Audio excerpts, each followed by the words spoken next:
Sports Flash TV na may dati. Ito ay lagi kang panalo, bakbakan na sigurado, mga balitang Casimero versus Duhaney, undercard sa Inoue versus Nery. Casimero, nagsalita na. Pag-usapan natin yan mga ka-flash. Pero bago ang lahat, huwag kakalimutang i-like, mag-subscribe at hit ang notification bell para updated ka sa mga bidyong katulad nito.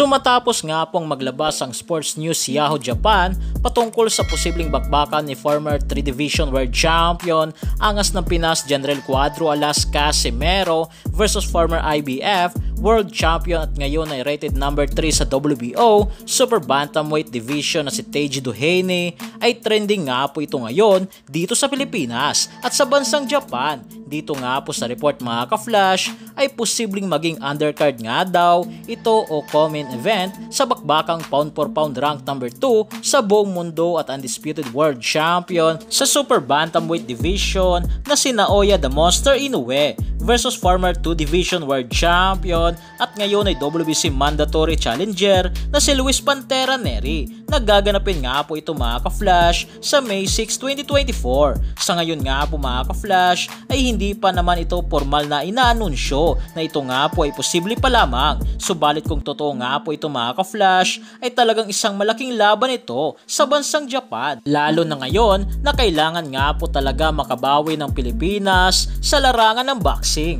matapos gumapang ang mga Pinoy boxer sa Japan nang tamaan ng mga ito ng body shot na sina Marlon Tapales, Juna Sultan, Jerwin Angkahas at iba pa.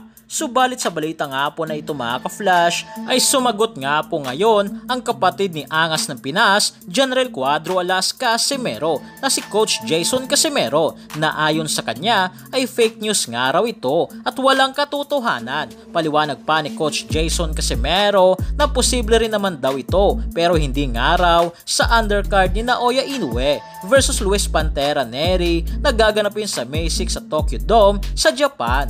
Narito nga po mga ka-flash ang naging pahayag ni Coach Jason Casimero. Guys, yung announcement na pinapalabas ngayon, na dami na pong naglabas ng announcement na Duhaney versus Casimero. Ang daming mga vlogger na nagkaano dyan, na gumagawa ng fake news. Hindi po totoo yan. Hindi totoo yan, hindi totoo. Yung sinasabi nilang Duhaney versus Casimero, hindi po totoo yan. Yung mga vlogger dyan yung mga vlogger na hindi pa po yan siguro darating yung panahon na lalaban si Duhaney at Casimero pero hindi po sa undercard ni Inoue. Hindi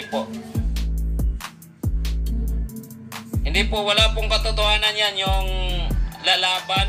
Siguro mag-undercard pero yun nga, hindi po sa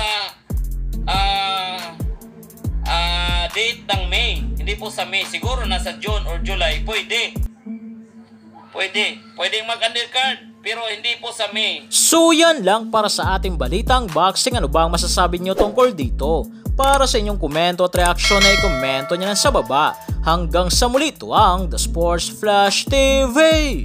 Sports Flash TV na may dati. Ito ay lagi kang panalo, bakbakan na sigurado, mga balitang boxing. Ito laging bago, balitang boxing, laban na kasado. Di papahuli pagdating sa bakbakan, mga pambato na patuloy ang laban.